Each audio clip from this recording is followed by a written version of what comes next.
Good morning, team. Thank you for investing this time this morning in our growth as a district.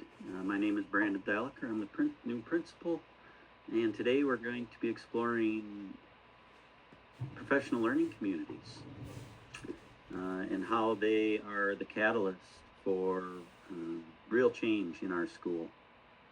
We'll be covering the fundamentals of PLC, insights from thought leaders like Richard Dufour and Michael Fullen, and a clear path to co-creating our mission, vision, values, and goal statements.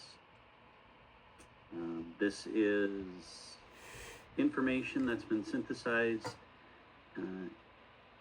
from fantastic presentations and hands-on experience in leading teams to student-centered success. By the end of our work today, you should feel empowered and to collaborate like never before, really, and really be set up to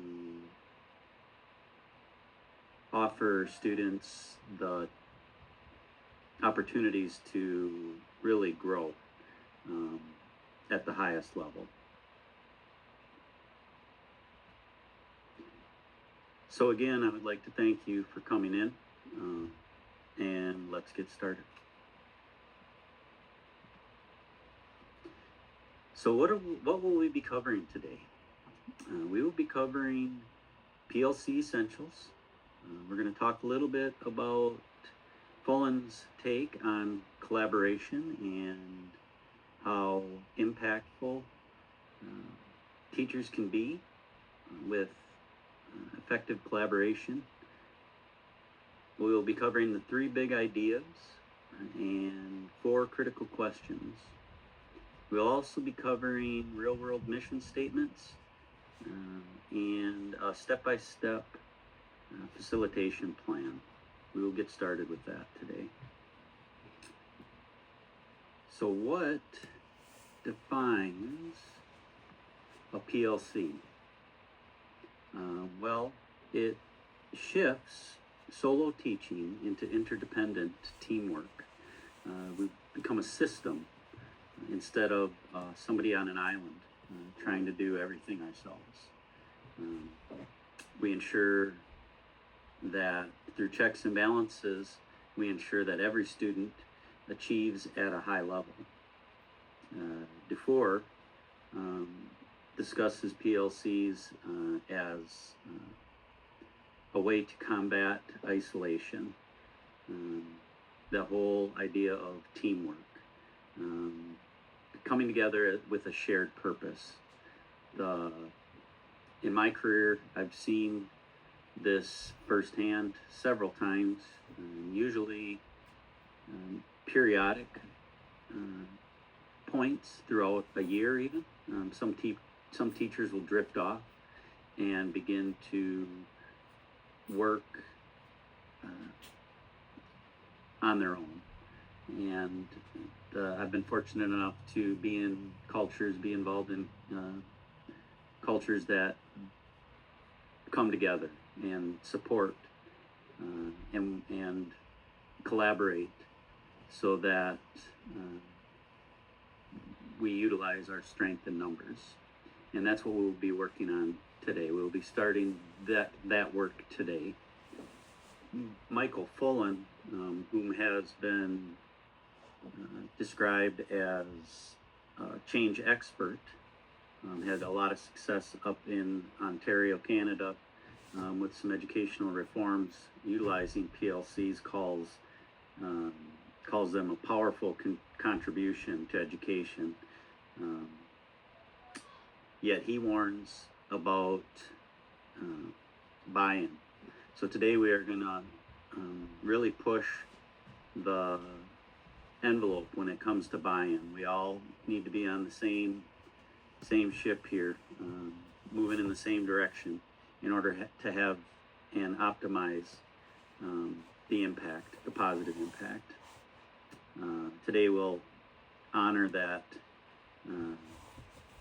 depth and commitment as we align the mission statement, vision statement, write down our values and our goals, so that we can really foster true interconnectivity and really be professionals.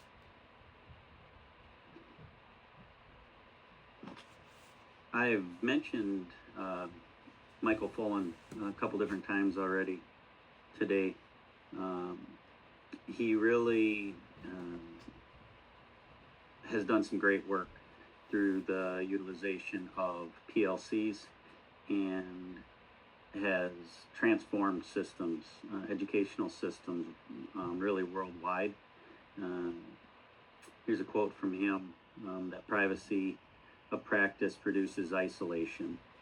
Isolation is the enemy of improvement. That's really today, we're going to really drive that home, that we don't do this together. We are going to work on this, or we don't do this alone. We will definitely work on this together. And in our everyday works, in the classroom with students, we need to know that we are not alone. And we will build the structures, the communication structures and systems so that we can collaborate on a regular basis. We will work on deprivatize our instructional practice. We're also going to work on interactive professionalism. So we need to be able to interact with each other in a productive way. And we are also going to work through tri-level sustainability, a Michael Fullen concept.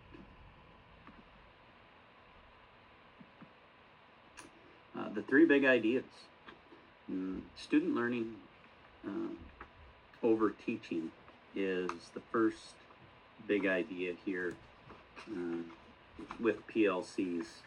We want to really focus on high-level outcomes for all students, not just coverage. So we're not just in the room. We want to focus on student outcomes, and that's what drives our instruction. Fullen stresses that this ensures equity and also it turns our mission into really promises of progress. The second idea here is collaboration via ongoing teams. So what we start today, we will continue throughout the school year and down the road. We're really going to work on being interdependent of one another, accountable for every learner, which echoes Fullen, and this builds what he calls social capital. We are really going to attempt to become a true network in this building, and it's going to be a lot of fun to do so, because we will see positive results in our students, and that is the name of the game. And we want to trust that that we will get results, and when they start rolling in, that will drive us. The third of three ideas here is to be collective in our inquiry for results. So we need to have data. So when we are assessing students, we will have systems in place to collect our data so that we can analyze our instructional practices and make adjustments where needed to achieve optimum results. Now on to the four critical questions. The first of which is, what do we want all students to know? So in our classrooms, what do we want them to know?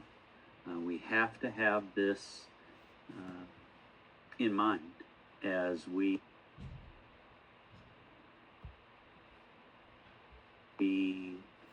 enter our day, enter our week, and as we become more interconnected in the building, this will really be the glue that holds us together. So our targets define our missions and our outcomes. We have to have a goal. Second is, how will we know if they learn it? How will our students know if they learned what we wanted them to know? We will be as transparent as we can in our assessments. They need to be focused on our mission, our goals, and then we can assess the data to see if they have learned. The third critical question: how will we respond when students don't learn what we have intended them to learn? What does our intervention system look like? And does it honor equity in the building for all of our students? We want all students, and we will have all students show growth at a high level. And the fourth and final critical question: how will we extend for those who do learn? We end up with this, and I've seen it wherever I've been, you end up with this gap from students that have learned what we've intended and students that have not. And the gap can grow and will grow. So we need a plan in place, an enrichment plan that prevents these students that do achieve what we have targeted to be achieved and allow them to continue to learn. No ceilings in our building. We want our overachievers to overachieve and continue to achieve.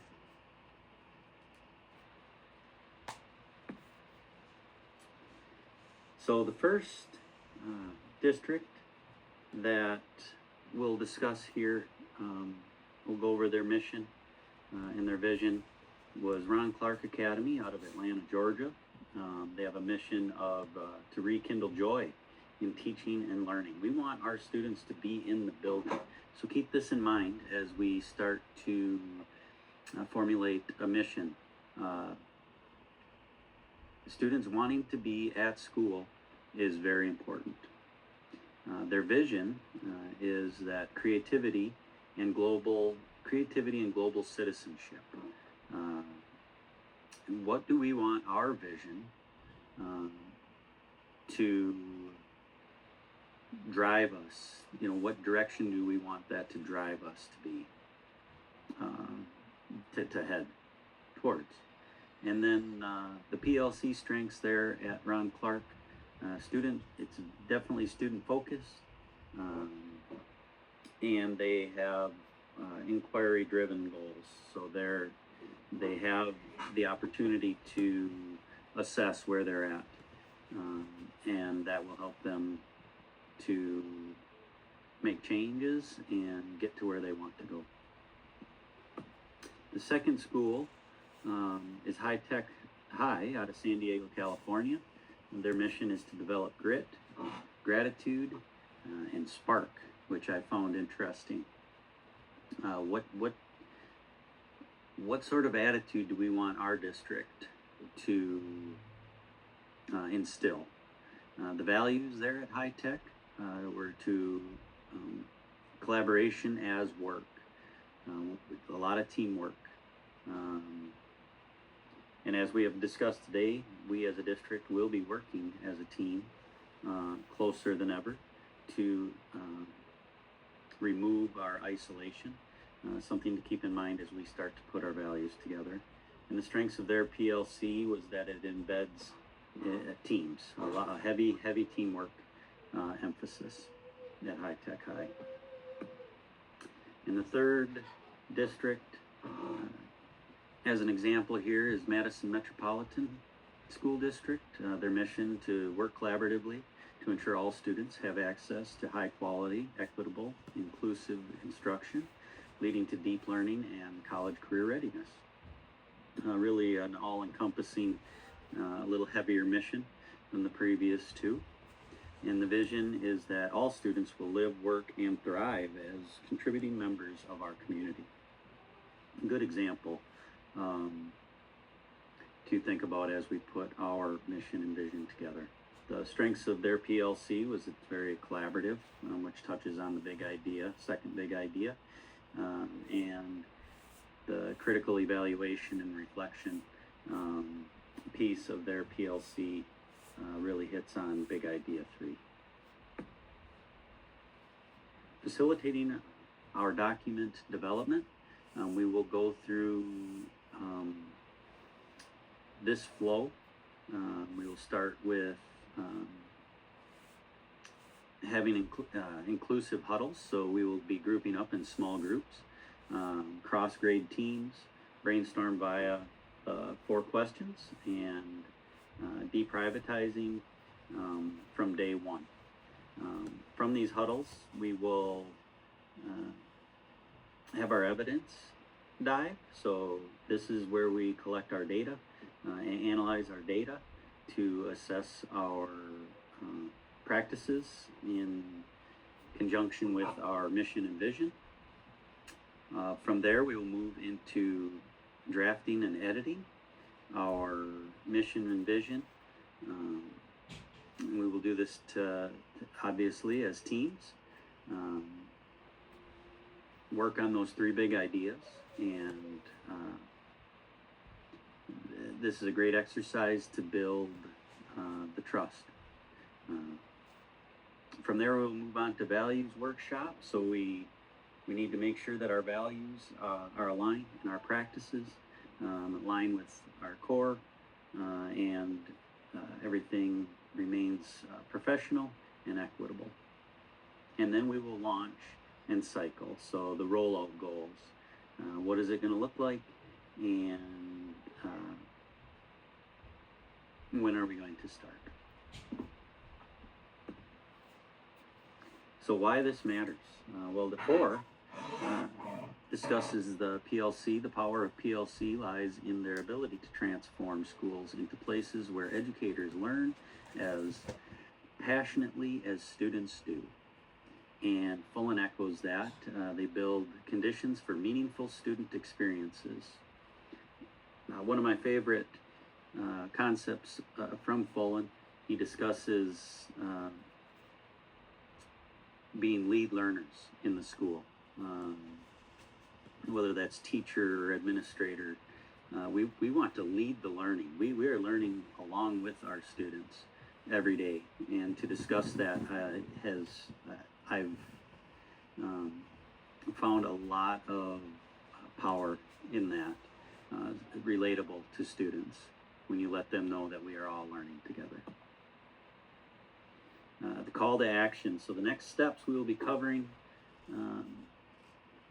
just moving down the road here, we need to review our examples, make sure that you sign up for Huddle, sign up for your small groups, and then and share your takeaways together with one another from our training today.